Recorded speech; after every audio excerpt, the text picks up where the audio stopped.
Well, hello, folks out there in YouTube land. Got a big show lined up for you. Let's get right on into it. All right, yeah, we've got a couple things going on. Ziegler's preliminary injunction was denied, and also the Title IX appeal has reared its head. We knew it was coming. There was absolutely no question. We've talked about it for weeks. There was no way Title IX was going to sit back on this one. I just know something bad is going to happen.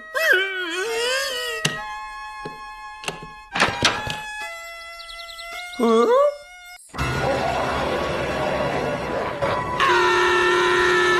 Oh, and sorry, this show's late today. I've been in the dentist office for 3 hours getting a crown. So you folks know what that's like. All right, so yeah, judge has denied Zakai Ziegler's request for a 5th season so far. Now, that doesn't mean it's over, but his preliminary injunction has not been granted. Says a federal judge on Thursday denied Ziegler's request for a preliminary injunction that would allow him to play a 5th season. The district judge said that they had failed to demonstrate that he would likely succeed in his argument the NCAA keeping him from playing a 5th year is a violation under the Sherman Act. Says this court is a court of law, not policy.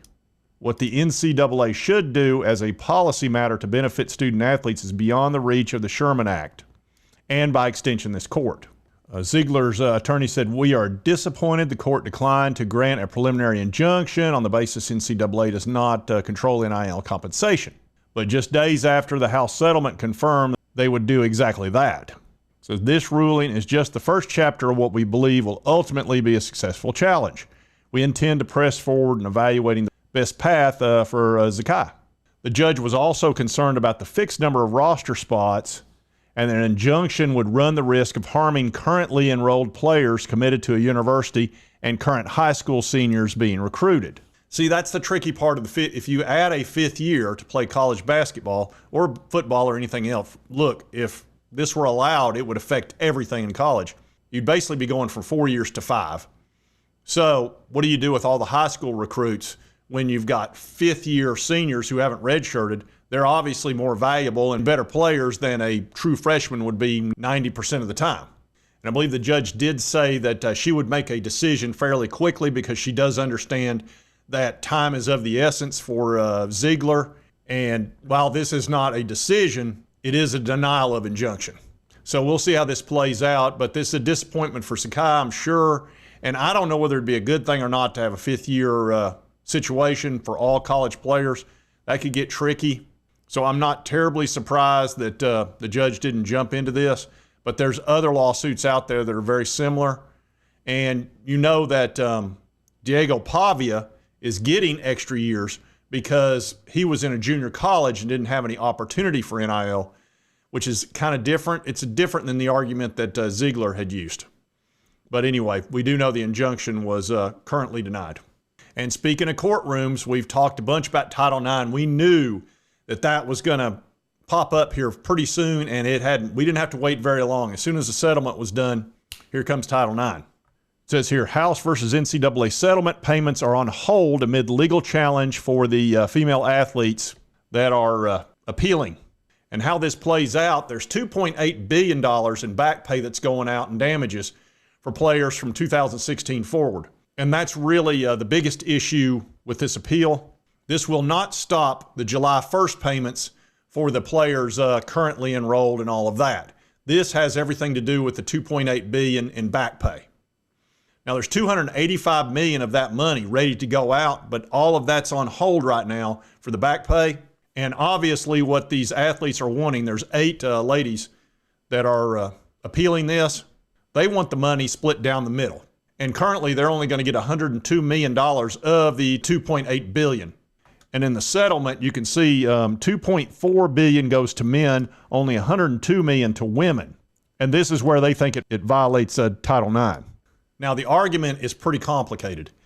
You've got a situation to where the money that is brought in the colleges for sports is primarily brought in by male sports, which is obviously football and basketball.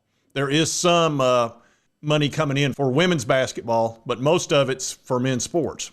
So the belief is that's where most of the money should be going. However, Title IX isn't written that way. And where it really matters, says Title IX applies to any educational program or activity that receives federal funds, including schools, colleges, universities, etc. So because all these schools receive federal funding, Title IX states that you got to split whatever benefits there are down the middle pretty much.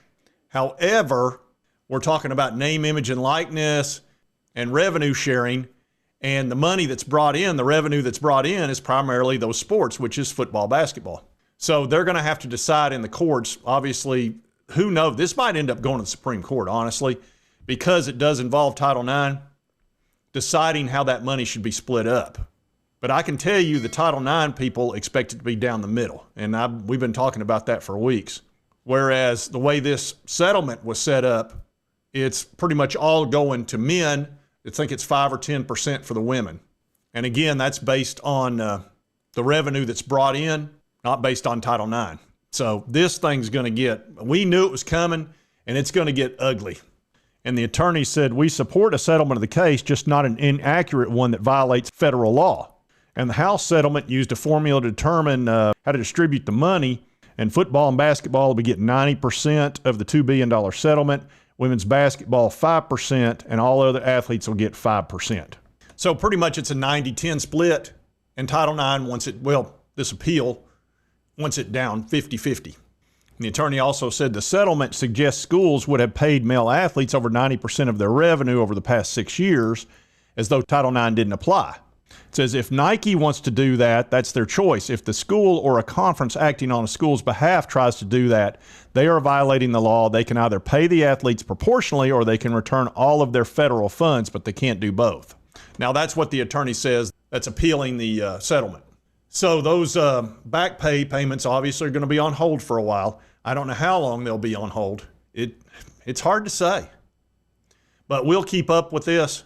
And the Ziegler thing's not over with either. It's over. Nothing is over. Nothing. You just don't turn it off. So look for this to get very spicy over the next coming weeks, because time is of the essence for a lot of this stuff, certainly in the Ziegler case. And you know all those former players are like, we were waiting on some of this money, and now they're not going to get anything until this is settled. So that other judge will understand that as well. And then whatever decision's made, it'll get appealed up to the next level. This is going to be a long, drawn-out process, I would guess, and it's probably going to have a lot of this all the way through. Anyway, did want to cover these two things. Again, sorry, so late. It's just I've been very busy. Not having too much fun. It's never fun in a dentist chair. But anyway, if you like this content, be sure to hit that like button. Let's me know continue to cover all these big college sports stories. If you've not subscribed, boom, boom, boom, hit that little button right there. Won't cost you a dime. Help you get my videos. And right over here's the most recent video, YouTube. Thanks, you'll enjoy. And we'll see you next time on Sports Talk Jay. It's not easy to talk when your mouth is numb. Well, come to see a fat old man sometime. Yeah!